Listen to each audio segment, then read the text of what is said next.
న్యాయాధిపతులు 7వ అధ్యాయం 9 నుండి వచనం వరకు చదివాం, 14 వరకు చదివాం. వీటిని ధ్యానించుకుని యవనస్తుల కూడుకును ముగించుకుందాం. గత వారంలో పై వచనాలు చూసాం. అక్కడ ఏంటంటే మిద్యానీయుల మీదకి యుద్ధానికి వెళ్ళాలి.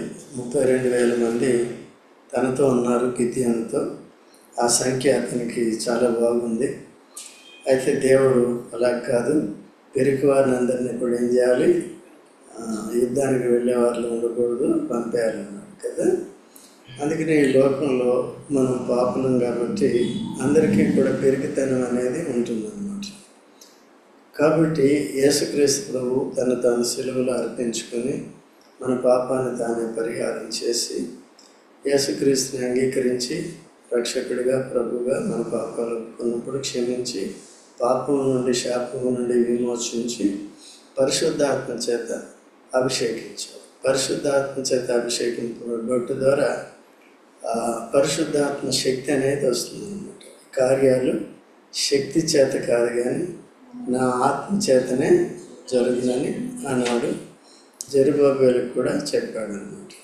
సో కాబట్టి ఎవరు కూడా ఆత్మీయ జీవితం కానీ భక్తి జీవితం కానీ తన సొంత శక్తితో జీవించగలను అనుకోకూడదు అనమాట. ఎప్పుడు కూడా ఈ శరీరంలో ఏముంటుందంటే పెరిగితనం అనేది ఉంటుంది. మనిషికి ఎప్పుడు భయం అనేది ఉంటుంది అన్నమాట. అయితే 1-on-1 ఒకరి మీద పోరాడమంటే కొంతవరకు పోరాడతారేమో కానీ, సో ఇంకొక ఆయన పక్కనే 10 మంది ఉన్నారనుకో మనకేమొస్తుంది, భయం వస్తుంది కదా. అయితే ఇప్పుడు మన దగ్గర 10 మంది లేకపోవచ్చు కానీ ఒకరే ఉంటారు, ఎవరైనా ప్రభు. లేకపోతే మనలో పరిశుద్ధాత్మను పెట్టాడు. మీలో ఉన్నవారు లోకంలో ఉన్నవానికంటే గొప్పవారు. తర్వాత ఆయన ద్వారానే మనకి ధైర్యం ఇస్తాడు, ఆయన ద్వారానే ఆయనే పోరాటం చేస్తాడు, ఆయనే ఆలోచన శక్తి ఇస్తాడు, ఆయనే ఏం మాట్లాడాలో కూడా తెలియజేస్తూ ఉంటాడు. సో కనుక శక్తినిచ్చేది కూడా ధైర్యం ఇచ్చేది కూడా పరిశుద్ధాత్మ. అందుకనే పరిశుద్ధాత్మ చేత ముద్రింపబడి ఉన్నాం. ఎప్పుడు కూడా వాక్యాన్ని నేర్చుకుంటూ మనం విశ్వాసంలో బలపడే కొద్ది ప్రార్థన చేస్తూ దైవశక్తి ఆత్మశక్తిని కూడా మనం కలిగేవారుగా ఉండాలి. ఓకేనా? ఏం చెప్పాను? ఎప్పుడు కూడా ప్రార్థన చేయాలి. ఎందుకంటే చదువుకున్న వాక్య ప్రకారం దాంట్లో దేవుడు మనకి ఏమి నేర్పించాడో దాన్ని బట్టి స్తుతిస్తూ ఆ ప్రకారము నేను కూడా ఉండాలి.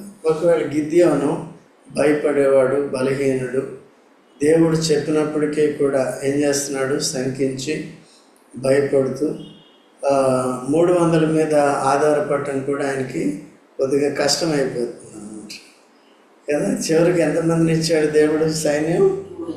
ఎందుకట్లా ఇచ్చాడు? ఎందుకంటే తన ఎక్కువ మనుషుల మీద ఆధారపడుతున్నాడు అన్నమాట. జనసంఖ్య మీద ఎక్కువ ఆధారపడుతున్నాడు. ఒకసారి దావీదు కూడా ఏం చేశాడంటే జనసంఖ్య మీద ఆధారపడుతూ వచ్చాడు. యోవాబుని ఏం చేశాడు, బలవంతం చేసి నువ్వు వెళ్ళి జనసంఖ్య లెక్క పెట్టు. యోవాబు అంటాడు, ఎందుకు రాజా, నీకు ఎందుకు ఈ బుద్ధి పుట్టింది? దేవుడు కావాలంటే ఎంతకంటే ఎక్కువ ఇస్తాడు. దేవుడు మనకు తోడుగా ఉంటే మనకేమొస్తుంది, విజయం అనేది వస్తుంది. ఎందుకు నీకు ఈ సైన్యాన్ని లెక్క పెట్టమంటావు, జనులు లెక్క పెట్టమంటావు అని చెప్పినప్పటికీ వినలేదు. రాజు కాబట్టి నేను రాజుని, చెప్పిన మాట విను, పో లెక్క పెట్టంటే లెక్క పెట్టాడు అన్నమాట. అది తర్వాత దేవుడు తనతో మాట్లాడినప్పుడు గాదు ప్రవక్త ద్వారా తను పశ్చాత్తాపడతాడు.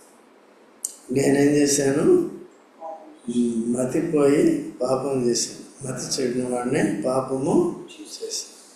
సో ఇలాగా కొన్నిసార్లు యెహోవా మీద నుండి విశ్వాసాన్ని తొలగించుకుని మనుషుల మీదకి వెళ్ళిపోతూ ఉంటాం. ఎప్పుడైతే దేవునితో సహవాసం ఉండదో, దేవుని ద్వారా మనం పోరాటాలను సలుపము, అనుదినము కూడా ఇప్పుడు దేవుని పిల్లలు అయిన తర్వాత విశ్వాస మూలంగా ఈ జీవితాన్ని జయించాలి. పరిచర్య చేస్తున్నామంటే వ్యవసాయం చేయాలి. దానికి ఏమిచ్చాడు, మనకి ప్రార్థన ఇచ్చాడు.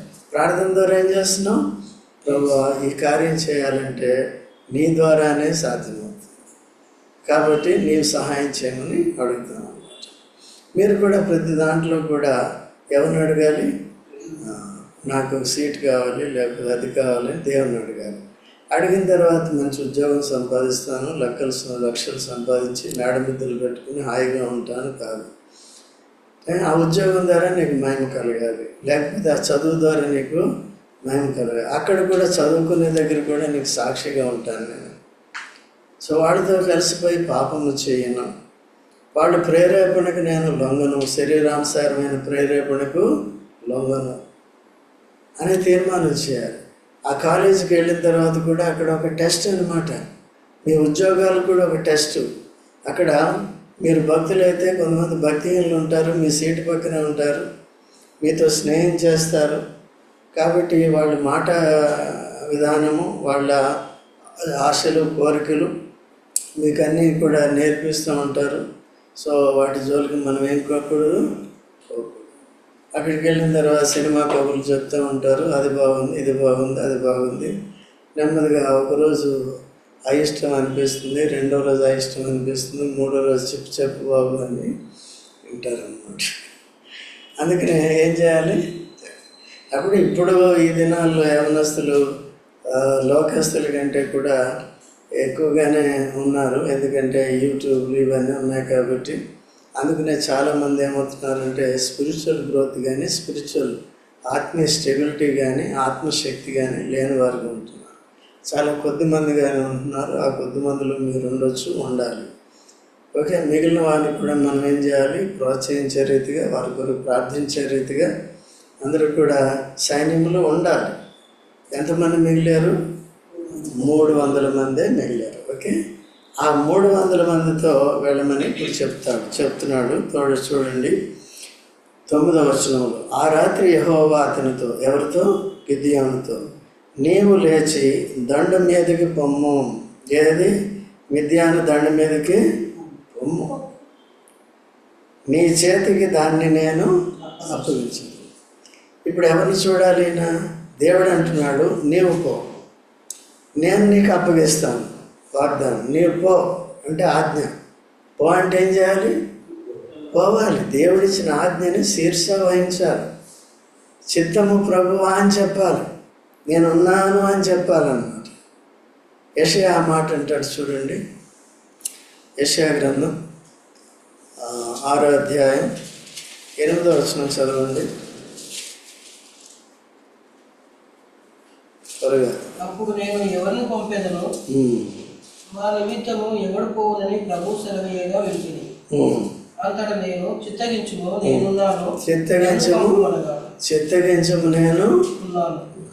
ఇక్కడ టెస్ట్ చేస్తున్నాడు అన్నాడు. పో అని ఆజ్ఞ ఇవ్వలేదు. అయితే ఎప్పుడు కూడా దేవుడు స్వచ్ఛందంగా ఉండాలని చూస్తున్నాడు. ఈయన ఎక్కువ అనుమానము, దేవుడు సహాయం చేస్తాడో లేదా అన్నమాట. అటు ఇటు కాకుండా ఉంటాడు, ఊగిపోతూ ఉంటాడు అన్నమాట. దేవుడు ఏమన్నా అబద్ధం చెబుతాడు ఎప్పుడైనా? దేవుడు చెప్పి చేయకుండా ఉంటాడా? దేవుడు తప్పకుండా చేస్తాడు. ఆయన సంకల్పించాడు, నేను ఇశ్రాయేల్ని మిద్యానీయుల నుంచి విడిపిస్తానని సంకల్పించాడు. ఆ కారణం చేత ఏం చేశాడు? ఈయన ఏర్పరచుకున్నాడు. ఈయన ఏర్పరచుకున్న తర్వాత ఎన్ని గుర్తులు పెట్టాడు, ఎన్ని సూచనలు చూపించమన్నాడు, అన్నీ చూపించాడు. చివరికి మళ్ళీ సమస్య ఎక్కడొచ్చింది? 300 మంది ఉండేటప్పటికి వాళ్ళేమో లక్షలాది మంది ఉన్నారు. వాళ్ళ దగ్గర గుర్రాలు, రథాలు అన్నీ ఉన్నాయి. 3 మందిలో కుక్క లాంటి వాడు 300 మందితో పోతే ఎట్లా? వీళ్ళు ఎట్లా ఉన్నారు? కుక్కలాగా గతికేవారు. అందుకనే కాబట్టి ఎవరికి విజయం వస్తుంది? దేవుని బిడ్డలకే విజయం వస్తుంది. వారే నిజమైన భక్తులు. అయితే వాటిలో శరీరానుసారులు ఉండటానికి వీల్లేదు. అందుకని యేసుప్రభు ఏమన్నాడంటే, ఎక్కడ 2 లేక 3 నా నామం పేడ కూరి ఉంటారు, సంఘంలో 50 మంది ఉండొచ్చు, 100 మంది ఉండొచ్చు. దేవుడు లెక్క పెట్టేది ఎవరిని? విశ్వాసముతో విధేయులై తన మీద ఆధారపడేవాడిని. ప్రభువా ఏమైనా సరే మీ ఆజ్ఞను శిరస వహిస్తాం, నీవు చెప్పింది చేస్తాము, తర్వాత నీవు మాకు తోడుగా ఉంటావు, వాగ్దానం నెరవేరుస్తావు, నీవే మాకు విజయం ఇస్తావని ఆయన మీద ఏం చేయాలి? ఆధారం. మనం ప్రార్థన చేయడానికి వచ్చినప్పుడు ఎందుకు వచ్చాం మనం? అందుకే మనం చేసిన దానివల్ల దేవుడు తప్పకుండా ఏం చేస్తాడు? మనకు అనుగ్రహిస్తాడు. అందుకని శరీర సంబంధమైన వాటి కొరకు మనం చేయం. ఉదయకాలం వచ్చారు, ప్రార్థన చేశారు, దేని కొరకండి? సువార్తకి వెళ్ళారు. సువార్తకి వెళ్ళారు, వాడుకున్నారు, తీసుకొచ్చారు. వాతావరణాన్ని కూడా అదుపులో పెట్టుకున్నారు. సో అన్నీ కూడా అనుకూలంగా. ఇదంతా ఎవరు చేస్తున్నారు? మన పక్షంగా. ఎందుకు చేస్తున్నాడు? ఏకేపించి విధేయత చూపించి విశ్వాసంతో ఏం చేస్తున్నారు? మీరు ప్రార్థన చేస్తున్నారు. మీరు కూడా భయపడకుండా ఏం చేస్తున్నారు? వెళ్ళి 2 గ్రూపులే కొట్లాడుకుంటున్నారా? అట్లా కొట్లాడుకుంటే ఏమవుతుంది? సాతాను వస్తుంది. అందుకనే శరీర తత్వం లేకుండా ఏమవుతుంది? ఓకే, అఫ్కోర్స్ కొంతమంది లేట్గా వస్తున్నారు, టైంకి వస్తున్నారు, అది వేరే. నెమ్మదిగా ఏం చేసుకోవాలి? అది సరిదిద్దుకోవాలి.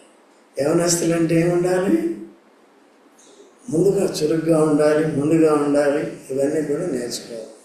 ఇట్లా నేర్చుకున్నప్పుడు మనల్ని ముందు పెడతాడు అన్నమాట. అర్థమైందా? సో కాబట్టి అది కూడా ఒక ధన్యత. జాగ్రత్తగా ఆ విధంగా సిద్ధపడాలి. చూడండి, మత్తయి సువార్త 1:20లో కూడా, మత్తయి సువార్త 1:20 చదవండి, త్వరగా చదవండి. అతడు ఈ సంగతులను గురించి ఆలోచించుకొనుచుండగా, అతడు అంటే అతడండి యోసేపు.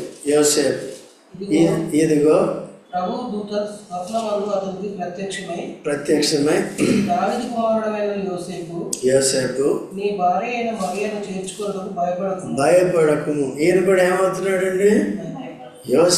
యోసేపుకి మరియకి, యేసు ప్రభు తల్లి అయిన మరియ ప్రధానము చేయబడింది. ఎంగేజ్మెంట్ అయిన తర్వాత ఇప్పుడు పరిశుద్ధాత్మ వల్ల మరి ఏమైంది? గర్భవతి. వారికి పెళ్లి చేసుకోలేదు, వారిద్దరూ ఒక ఇంట్లో లేరు. అయితే గర్భవతి అయింది. గర్భవతి అయిన తర్వాత ఆ విషయం ఈయనకి తెలిసిన తర్వాత ఏం చేస్తున్నాడు? ఆయన నీతిమంతుడై ఉండి రహస్యంగా విడిచిపెట్టాలి అనుకుంటున్నాడు. ఇంకా ఈ విషయాల గురించి తాను ఆలోచించుకుంటుండగా అప్పుడు దేవదూత వచ్చి ఏం చేశారు? ఇంటర్ఫియర్ అయ్యాడు దేవదూత. లేకపోతే ఏం చేసేవాడు? ఆమె ఏదో చెడు పని చేసింది, నా ద్రోహం చేసింది నాకు అని విడిచిపెట్టేసేవాడు. ఆయన నీతిమంతుడు కాబట్టి, అంటే ధర్మశాస్త్రాన్ని పాటించేవాడు కాబట్టి, ధర్మశాస్త్రం ఏం చెప్తుందంటే రహస్యంగా నీకు ఇష్టం లేకపోతే ఏం చేయాలి? విడాకులు ఇచ్చేసి వదిలేసుకోవాలని. ఓకేనా? అట్లా అలాగే ఏం గొడవ లేకుండా, పెద్ద ఈమె తప్పు చేసిందని చెప్పకుండా, ఏం చేసిందో ఏమైందో కూడా ఆయనకు కూడా పూర్తిగా తెలియదు. ఆమె చేసింది, అది చేసింది, పలానా వాడి ద్వారా ఇది కలిగింది అనే విషయాలు ఏమి తెలియదు కాబట్టి మొత్తానికి ఆమె గర్భవతి అయింది.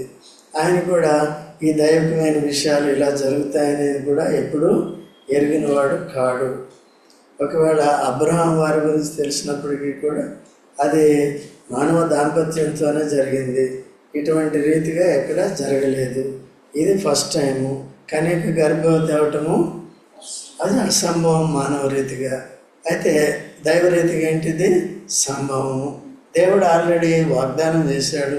కన్యక గర్భవతి కుమారుని కంటుంది, ఆయన పేరు ఇమ్మానుయేలు. ఎక్కడుంది?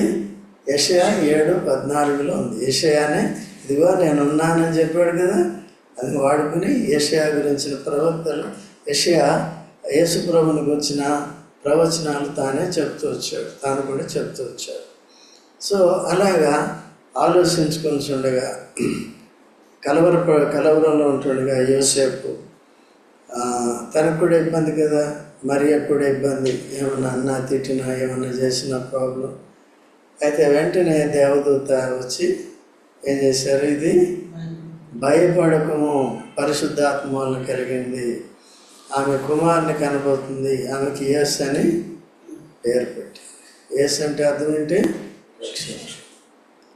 కాబట్టి విన్నాడు, నమ్మాడు, భయం పోయింది, ఆమెను చేర్చుకున్నాడు, ఆమెను చేరలేదు, కాపాడాడు. బిడ్డ పుట్టే వరకు కూడా జాగ్రత్తగా.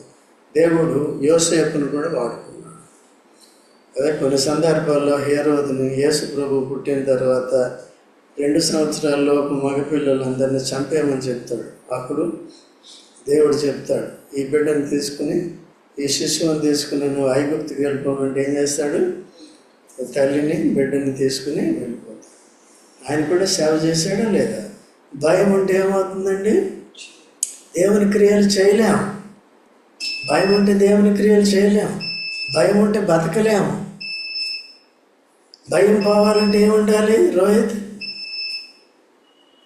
భయం పోవాలంటే ఏముండాలి? మంచిగా ఉండాలి. భక్తి, విశ్వాసం ఉండాలి. విశ్వాసం ఉండాలి. పరిశుద్ధాత్మ శక్తి ఉండాలి. రోజు వాక్యాన్ని నేర్చుకుంటూ ప్రార్థన సహవాసం కలిగి ఉంటూ దేవుని క్రియలు చేయటానికి రావాలి. అప్పుడే మన ధైర్యం ఏంటో మనకు అర్థమవుతుంది. లేకపోతే ఆల్మోస్ట్ పిరికితనం కదండి. కాబట్టి దేవుని క్రియలు చేయాలంటే ఏముండాలి? ధైర్యం ఉండాలి. దానికి కావలసినవన్నీ మనకి ఇచ్చాడు. విశ్వాసం ఇచ్చాడు, పరిశుద్ధాత్మ శక్తిని ఇచ్చాడు. ఏ ఆత్మలు ఇచ్చాడు మనకి? ఇంద్రియ నిగ్రహం గల. చూడండి 2 తిమోతి 1:7. 2 తిమోతి 1:7 త్వరగా చదవండి. 2 తిమోతి 1:7.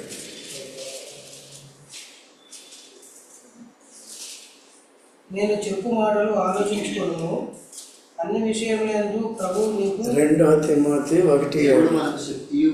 దేవుడు మనకు శక్తియు ప్రేమయు ఇంద్రియ నిగ్రహమును గల ఆత్మనే ఇచ్చెను గాని పిరికితనము గల ఆత్మని ఇయ్యలేదు.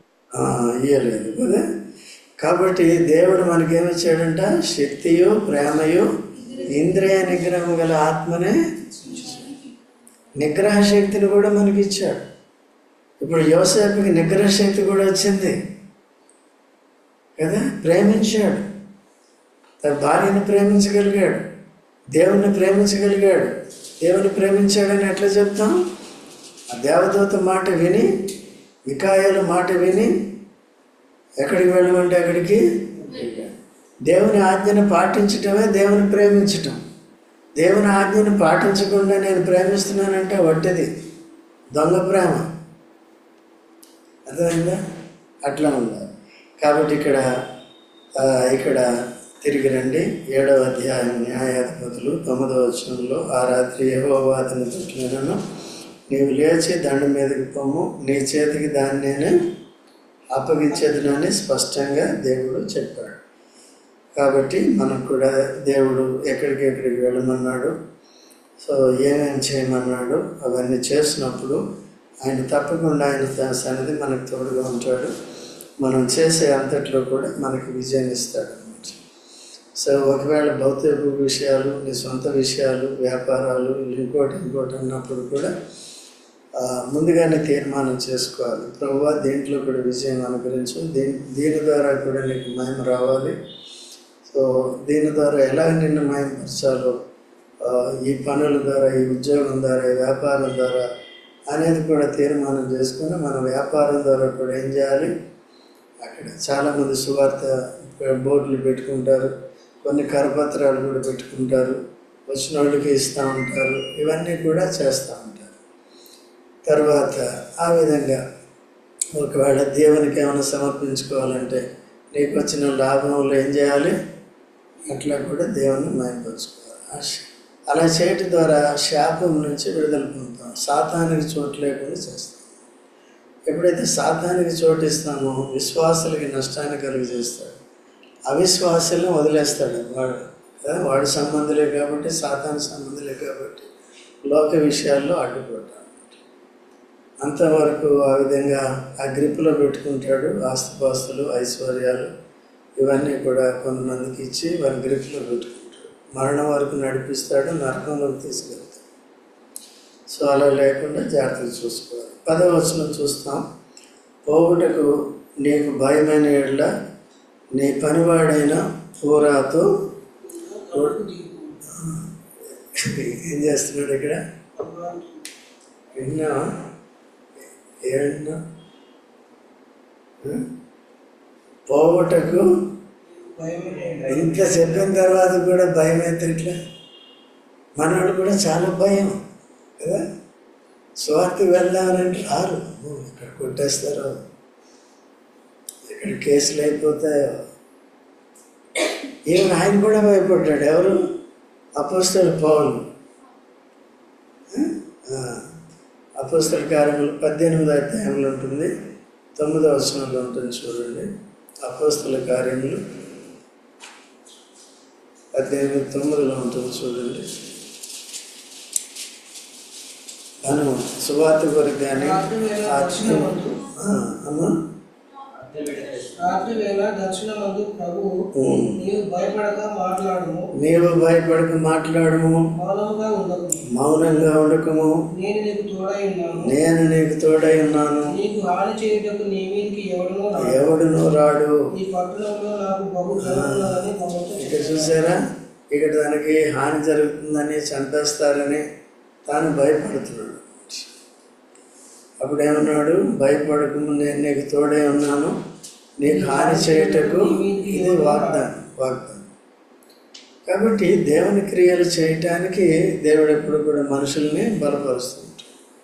మనం ఏం చేస్తామంటే నేటి క్రైస్తవ లోకం మన క్రియలకే మనం ప్రాధాన్యత ఇస్తూ ఉంటాం. అందుకనే కొన్నిసార్లు ఫెయిల్ అవుతూ ఉంటాం. ఎప్పుడు కూడా ఆత్మీయ జీవితానికి ప్రథమ స్థానం ఇచ్చినప్పుడు భౌతిక విషయాల్లో ఆటోమేటిక్గా ఇస్తాడు. ఓకేనా? అయితే జాగ్రత్తగా ఆత్మీయ జీవితానికి ఎక్కడ కూడా రెండో స్థానంలోకి మన జీవితం, ఆత్మీయ జీవితం రెండో స్థానంలోకి వెళ్ళిపోకుండా ముందుగానే సిద్ధపరచుకోవాలి. ముందుగానే ఏం చేయాలి? సిద్ధపరచుకోవాలి. మీరు కోర్సులుగా ఈ కోర్సు ఆ కోర్సు అని తీసుకుంటారు. నాకు కూడా అదే చెప్తాను. చూడు, వీడుంటే మంచిగా ఏం చేస్తున్నావు, నీకున్న తలాంతులు ఇవన్నీ కూడా వినియోగించుకుంటున్నావు, వాక్యం నేర్చుకుంటున్నావు, సహవాసం ఉంది. ఒకవేళ అక్కడికి వెళ్ళిన తర్వాత తప్పిపోతావు చూడు, ఇది ఉండదు, కేవలం అదే ఉంటుందంటే అలాగే ఉంది. అయినప్పటికీ పొద్దున్నే పంపించి మెసేజ్లు అయ్యి చదువుతున్నాడు, కానీ ఇక ప్రార్థన సహవాసం లేదు, అంతా లేదు. ఇవన్నీ కూడా 1 గంట చెప్పాను, అర్థమవుతుందంటే. సో మన ఆలోచనలు అలా ఉంటాయి. ఫస్ట్ దేని మీదకి వెళ్ళిపోతుంది? భూసంబంధం, ఫ్యూచర్ గురించి భయం అన్నమాట. అయ్యో నాకు ఉద్యోగం త్వరగా దొరకదేమో, తర్వాత ఈ చిన్న శాలరీతో రేపు పెళ్ళి అయితే పోషించగలను లేను, ఈ ఆలోచనలోకి వెళ్ళిపోతుంది. దీన్ని పక్కన పెట్టి దేవుని కనపరిచేది నేర్చుకుంటే, దేవునికి ఇవ్వాల్సిన సమయం దేవుని పరిచర్లో పాలు పొందేది, దేవుడిచ్చిన తలాంతుల్ని వినియోగించే విషయంలో మనసు పెడితే సో ఇవన్నీ ఆటోమేటిక్గా పోషిస్తాయి. ఓకేనా? సో కాబట్టి ఇక్కడ నీవు భయపడితే నీ పనివాడైన పూరాతో కూడా దండకు దిగిపోము, నీ పోరా అని నీకు ఇస్తున్నాను. ఈయన కూడా మోషే కూడా ఏం చేశాడు? భయపడ్డాడా లేదా? అయితే నువ్వు భయపడకు, నీకు తోడుగా మీ అన్న ఆహారాన్ని ఇస్తున్నా, నీ నోటికి బోరుగా ఉంటాడు కదా, ఆయన మాట్లాడతాడు. ఓకే అని చెప్పి అందుకనే దేవుడు ఎప్పుడు కూడా కొత్త నిబంధనలు కూడా పరిచర్యకు పంపినప్పుడు ఇద్దరిని, ఓకేనా? మిమ్మల్ని అందుకని ఇక్కడ ప్రార్థన చేసేటప్పుడు కూడా ఇద్దరిద్దరు అందరం కలిసి చేస్తాం, కొన్నిసార్లు ఇద్దరిద్దరు కూడా చేయవచ్చు. ఓకేనా? తర్వాత వారు చెప్పుకొనుచున్న దానిని వినిన తర్వాత నీవు ఆ దండలోనికి దిగిపోవుటకు నీ చేతులు బలపరచబడినని చెప్పగా అతడును అతని పనివాడైన పూరాయును ఆ దండిలోనున్న సన్నద్ధుల యొద్దకు పోయిరి. ఇద్దరు కలిసి ఎక్కడికి వెళ్ళారు? ఇప్పుడు యుద్ధంలో సన్నద్ధులుగా ఎంతమంది ఉన్నారు? యుద్ధ సన్నద్ధులు 300 మంది. 3000 కాదు, ఎంతమంది? 300. కానీ 300 కానీ ఎవరున్నారు వాళ్ళతో? సర్వశక్తిమంతుడైన దేవుడు సైన్యములకి అధిపతి యెహోవా. ఏ సైన్యాలకి? మానవ సైన్యానికి కాదు, 300లకు కాదు, 300లకు ఉన్నాడు. పరలోక సైన్యం ఎవరండి? ఒక్క దేవదూత ఒక్క నిమిషంలో 1,00,000 మందిని 2,00,000 మందిని కూడా చంపేస్తాడు ఒక్క దేవదూత. అర్థమైందా? అందుకనే సైన్యములకు అధిపతి యెహోవా. దేవుడు రానవసరం లే, ఒక్క దూతను పంపితే చాలు. తీర్పు కాలాల్లో కూడా అట్లే పంపిస్తాడు, దూతను పంపిస్తాడు. మరణదూత, ఈ దూత, ఆ దూత వచ్చి వారి పని చూసుకుంటారు లోకాన్ని. ఓకే అండి. అది కాబట్టి అతడును అతని పనివాడైన పూరాయును ఆ దండులోనున్న సన్నద్ధుల యొద్దకు. ఈ పెరుగు వారితో ఇదే ఇబ్బంది. పెరుగు వారితో దేవుడికి చాలా ఇబ్బంది, సంఘంలో కూడా ఇబ్బంది, ప్రతిదానికి భయపడుతూ ఉంటారు. సో మళ్ళీ విశ్వాసులుగానే ఉంటారు, భయం ఎక్కువ. అది లేదు, సరేనా? సో అభ్యాసం మనం చేసుకోవాలి, ఆత్మానుభవంలోనికి రావాలి, దేవుని వాగ్దానాలు నమ్మాలి, దేవుని సేవ చేయటానికి దాన్ని వినియోగించుకునేది చూసుకోవాలి. తర్వాత 12వ వచనంలో మిద్యానీయులను అమాలేకీయులను తూర్పు వారును. అబ్బా, ఎంతమంది ఉన్నారండి? ఎవరు వాళ్ళు? మిద్యానీయులు ఇద్దరు కలిశారనమాట. లెక్కకి ఎలాగున్నారంట?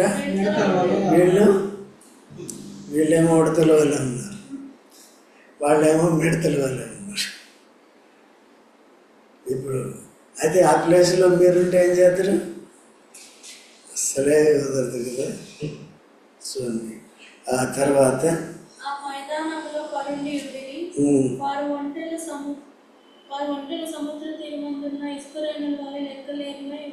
అబ్బా, చూసారా? ఒంటెలు కూడా.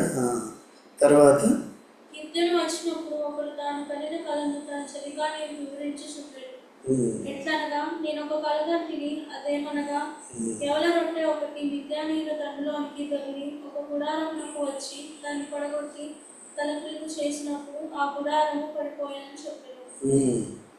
తర్వాత అందుకు వారి చెలికాడు, అది ఇశ్రాయేలుడైన యెహోషువ కుమారుడను గిద్యోను కర్తవ్యం.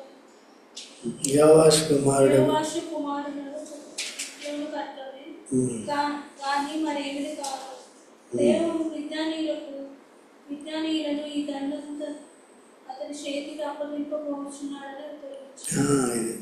సో కాబట్టి ఒకడు వచ్చి ఇంకా భయపడుతున్నాడు కాబట్టి ఆ జనాన్ని చూసి మిడతలు దండులాగా ఉన్నారు కదా శత్రువులు.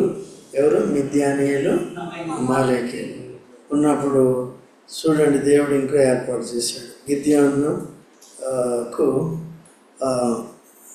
గిద్యోను వచ్చినప్పుడు ఒకడు తాను కనిన కలను తన చెలికానికి వివరించుచుండెను. ఎట్లనగా, నేను ఒక కలగంటిని, అదేమనగా ఎవరి రొట్టె ఒకటి మిద్యానీయుల దండులోనికి దొర్లి ఒక గుడారం నాకు వచ్చి దాన్ని పడగొట్టి తల క్రింద చేసినప్పుడు ఆ గుడారం ఏమైంది? దీని అర్థం ఏంటి? ఈ కాలం చెప్పినప్పుడు అందుకు ఆయన చెలికాడు, అది ఇశ్రాయేలుడైన యోవాషు కుమారుడు గిద్యోను కట్కం. ఎవరు కట్కమండి? గిద్యోను కట్కం. ఎవరికి విరోధంగా?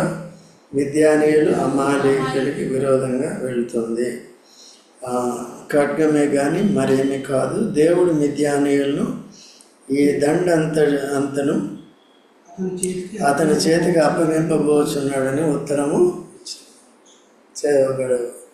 ఒక స్నేహితుడు ఎవరి కళ వచ్చిందో తన స్నేహితుడి దగ్గరికి వెళ్ళి ఇచ్చినప్పుడు దీంట్లో ఆత్మీయమైన అర్థం ఉంది, దేవుడు చేయబోయే కార్యాన్ని ఉంది.